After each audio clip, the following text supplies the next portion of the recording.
Good morning, everybody. Hope you're all well. I'm starting off by looking at this courgette this morning because it's got new flowers and stuff. So hopefully moving it under the cover in the potting shed here is going to do us good and get us a little bit more fruit out of the season.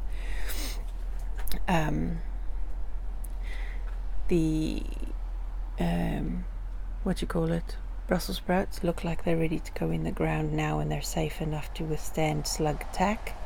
Because of course, as the weather is now damp, there will be lots of slugs. The cabbage from the kitchen, from the fridge that I planted, has now got flower heads on it that'll be open soon. So if the insects come and pollinate it, we'll have some seeds for red cabbage for the spring. Well, probably for seeds to harvest later in the year and by the spring, so that I can have some cabbages in the summer next year. Some of the seeds that I sowed have sprouted because the seeds are old packets that somebody gave me, so I didn't expect them all to sprout, but at least we've got something of them. These red cabbages are so leggy now, they're desperate to be transplanted, but I'll plant them deeper. The fennel also is desperate to be planted out, but I'll pot them onto bigger pots because I don't necessarily want them to go straight in the ground, not just yet anyway. The celeriac are ready to go into the ground, and what else? There's some chard there also. Look at this, it's a bit of a jungle here, isn't it? The leeks and bunching onions are doing nicely. I'll show you. Before I go any further, these bags of horse manure I found at a little independent garden centre in a village, and it was quite a good bargain. And I thought that because it smelt so badly in the car on the way home, I thought maybe it was bagged up before it was properly manured, composted. But it seems it wasn't. It was perfectly fine. It was just very rich. As you can see, it's been raining overnight. We had nothing yesterday. There was rain forecast, but we had nothing. I have tidied up in here a little on the undergrowth and cleared the dying leaves under the brassicas and cleared some space there, so I shall sow some things like corn salad or lamb's lettuce over there. I gave the chamomile a trim as well. I will need to harvest some of that feverfew for drying as well, and maybe even some of the yarrow. I tidied up the buddleia, so we keep getting flowers. Of course, every time I do cut back and allow more flowers to come, they come back as much smaller flowers, but that's okay. It's just nature conserving the energy and the time that it's got. These flowers are now changing colour. As you can see, there's like a pinky tinge to it, and when I mess with it like that, I do get seeds. The red ones that you see, those are seeds. So it's not long, and those seeds will dry black. Okay, it is raining, so I might get a bit of rain on my phone on the camera. I did harvest the potatoes yesterday, and I emptied the soil. The top half of the bins went to mulch that long bed over there. So I mulched and tidied, and I moved the pots off the end so that I could put some lamb's lettuce along the edge there as well and anchor in that bank. And if I can get some more big stones, I'll put them along there as well, just to stop the birds pulling the compost all over the garden. Those two pots are the lilac and the acer that are going to go in the front garden, so that's there ready to do hopefully this week. But this space I think I shall use and put a few of the Brussels sprouts and the celeriac in there. It is prime area for slugs, but I hope that I've left them in the pots long enough to get more established and stronger to withstand the slug attacks. We now have 2 figs on the fig trees, so I think they will be ripening for next year. I hope they survive the winter. I've been harvesting tomatoes off the plant, and it's still going, so I leave them to it. One of my pond plant is flowering. I can't remember its name, but I think it's just such a beautiful flower. The duck potatoes have died back now, so I'll see if there are any larger bulbs than last year. If not, that's fine. I shall just keep replanting them, because when they flower, the insects love the flowers. So even if I don't get a harvest out of it, we'll get flowers for the insects. This loofah has just suddenly sprouted into life. Look at that, in one shot, 3 loofah fruit, and that one is finally growing. I am so hoping that it will grow enough and ripen so that I can have seeds from it. I doubt the others will ripen. I don't think they're big enough. Oh, and there's another little one over there being strangled at the moment. Let's set it free. Okay, that should help it. But yeah, and these will just stay here. They'll just stay and ripen until they go completely brown and died back. I won't touch the plant until it's completely gone over and dead after it's fruited. Even the fruit will just hang up there until it's completely ripe, and even then I'll leave it on as long as possible for the seeds to ripen. And if I see any signs of damp or rot, then I'll cut it off and dry it quickly and store it till it's crispy dry right the way through. That's when you get the seeds out, you bash them out. The tomatoes are still on the plants. I don't know if we're going to get enough sunshine to ripen them now with this turn of autumn. There are ripening tomatoes, but there's not enough sun under there. I'm going to have to move that one. The little yellow pears, they are ripening lovely outside, but the red ones are struggling, and it's the red tomatoes, the plum tomatoes, that we're getting the blossom end rot on. And I am still watching the watering and controlling it, but I don't know, maybe it's just that they're more susceptible. But I hope we'll get some off that anyway, because I would love this year to make some tomato jam. We used to have that in South Africa. I don't know if they still do, but I'd love to make some tomato jam. I used to love it, as in jam to put on toast or bread or sweet things. The beetroot, those ones are picking up now, not so red, so hopefully they're getting what they need. And hopefully the mulch, look, slugs everywhere still, little beasties, you will be eaten by other critters.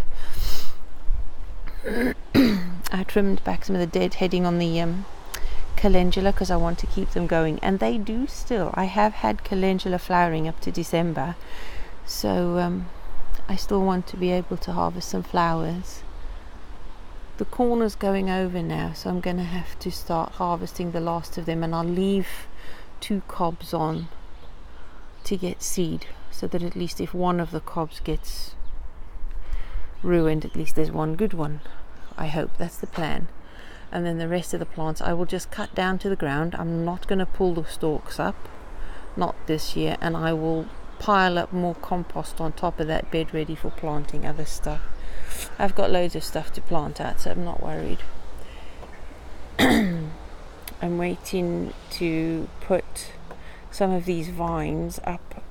The longest one I will put up to the top there and run it all the way along the top of the pergola there, and the rest I will trim to where I want them, and the offcuts, the stems, when I take the leaves off, I will wrap them into a wreath and dry them ready so that I've got a wreath at Christmas. I have moved the sweet potato under here, under cover, and I have trimmed all the yellowing and dying leaves off, and it looks healthier. I gave it a mulch with some of the manure, composted manure, and let's hope it looks, it survives. Feverfew I've moved under here as well. The Cape gooseberries are fruiting underneath where am I? There they are. They're fruiting nicely under there. So they're okay. Everything is surviving. I did follow the advice of Charles Dowding earlier when I read his book about and I watched these videos that you could even compact the compost a bit and sow your carrots in there and they'll be fine. But I think I compacted it a bit too much because the carrots are trying to push up out of the soil, so I might just stick a a type of wooden skewer down there somewhere and loosen the soil a bit for the roots to go down. If you see what I mean over there. So I'm having to earth up, so I think I shall just loosen the soil a little bit. I think they've been alright under here, so I don't know if I need to worry about carrot fly under here, but we'll see. We'll see. I've taken quite a few of the little tomatoes that were on these old trays because they've ripened, and some of them are still ripening, so I just leave them out here. The seeds are drying for the nasturtium and the marigolds. The baskets are hanging on for dear life, and I just keep them going as long as I can just keep getting seeds, and I'll also harvest some of the good leaves to put with the flowers. Look at that, there's still a flower. Isn't that so pretty? Gorgeous. And this one, I put an aster in that one actually. That tomato is growing from the cut off.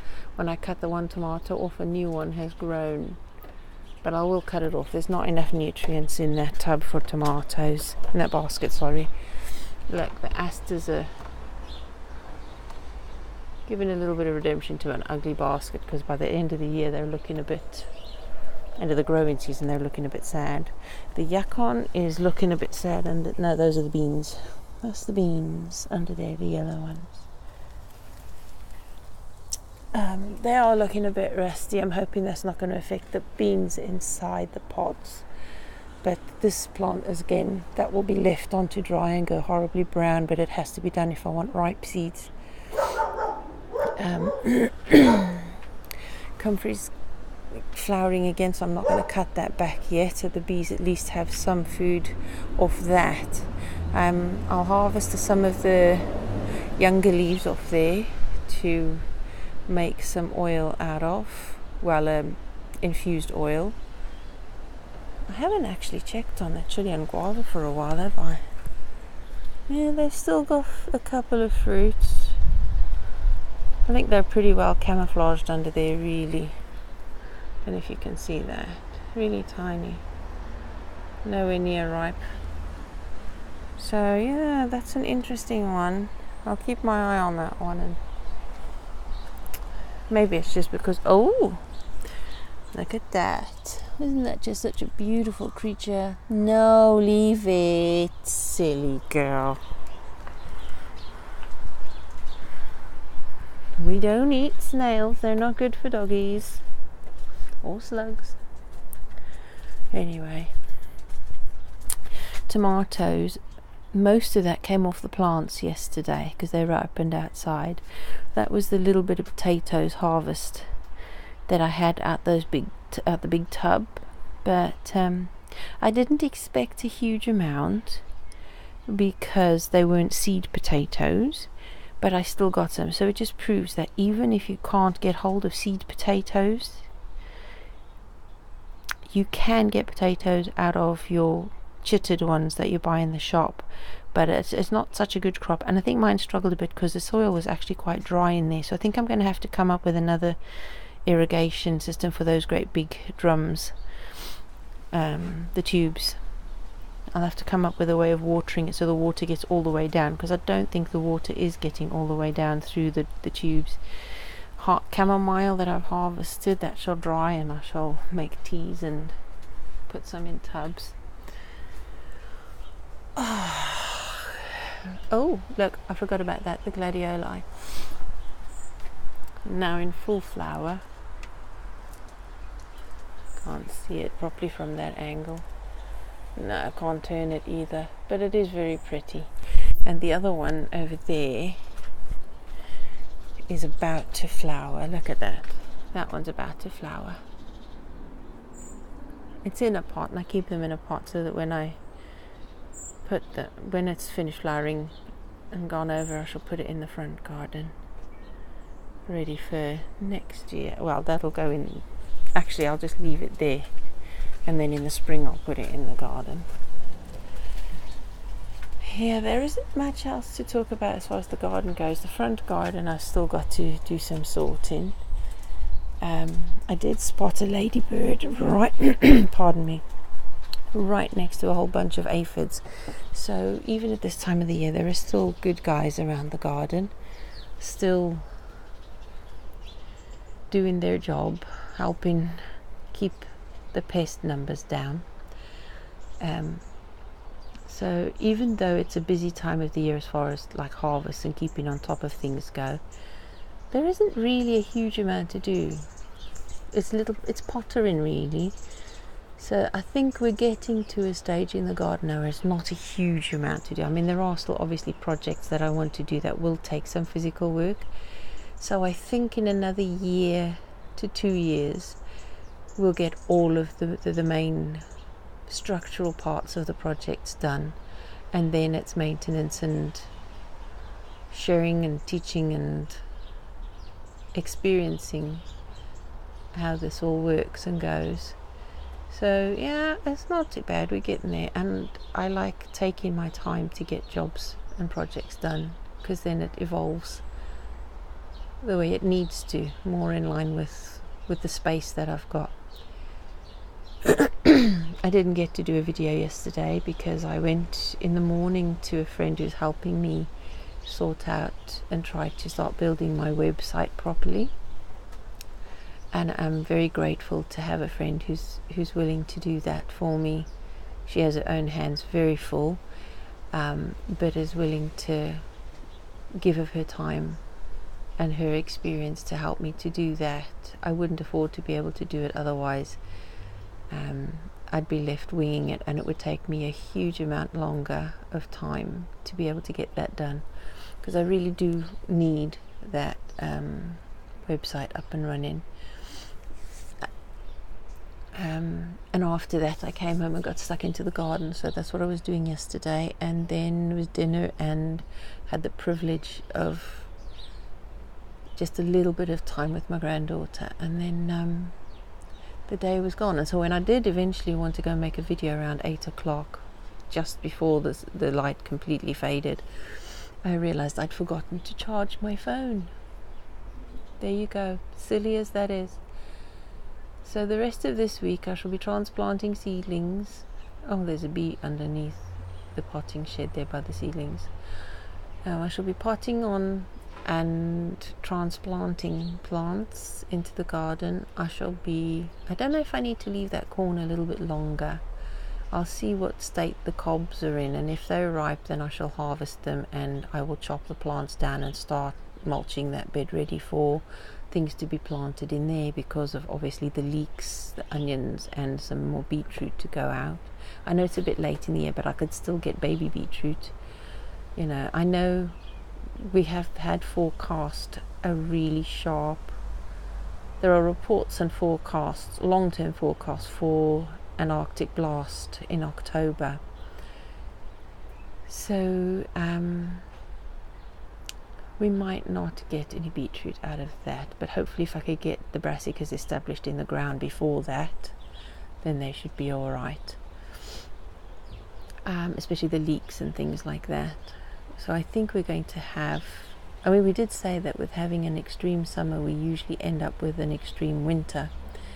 So it's all hands on deck here to prepare for winter, both the garden and the home and ourselves. I was just thinking the other day, I need to get some curtains up over all the doors, from the front door to the 2 back doors.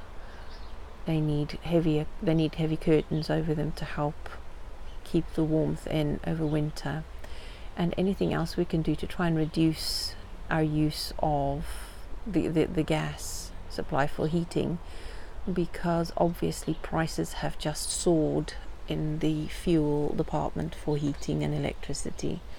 So we're trying to reduce our need and use of those things, and that's why we really wanted to open up the fireplace in the living room again this year, but we hadn't had chance, neither money or time.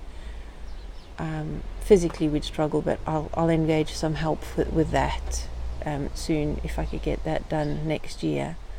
But by next year we definitely will need the open fire opened up again, and I will build a outdoor cooking area so that whatever the season we could reduce our dependence on electricity or gas. I mean, I don't have a gas cooker, got rid of that years ago, so really the only thing the gas heats is the heating and the hot water supply. So I'm going to have to think about changing the way we use these things so that we're using less of it. And we also need to get some waterproof and winter shoes and coats for going out, because we don't have any of those. We use things until they're fallen apart, and if they can't be mended, then that's when we get new stuff, and it's come to that time just when we're going to get a really bad winter. So I should be scouring the charity shops, as I said before. Yeah, it's a calm moment now, because I thought I'd better grab some time outdoors before everybody wakes up and the day begins. It's raining heavier now, actually, since I've sat under the cover, so I'm going to have to keep an eye on the water butts. Oh, that's another job I have to do. I'll have to connect some overflow systems, pipes to the water butts so that they can run to drains, because I don't have enough water butts to store them, and I don't want the overflow ending up in the soil and freezing deep down, so or causing slippage in the garden. So I'm going to have to find a way of letting the runoff get to the drains rather than soak into the soil and stay there, because at this time of the year the trees and things are not drinking as much. They'll be stocking up now, but then by the when the winter comes, they're not drinking as much. So we will end up with a few bogs if we do not do that in this garden. Oh, look at Buttons. She's chasing an earwig. Silly girl. What you doing, Buttons? Yes, I know. Okay, all right then. So anyway, there you go, my lovelies. Time to get on with the day. I hope that you have a lovely one. Oh, look at that. Isn't that lovely? Autumn. I just love this season. So my sweeties, have a lovely day. Enjoy whatever you have to do, but as well, don't forget, take stock, look at what you need for the winter and what you need to do, whether it's guttering or windproofing or anything. Make sure you've got that on your list so that come the winter you can enjoy the season. So speak to you guys soon. Bye.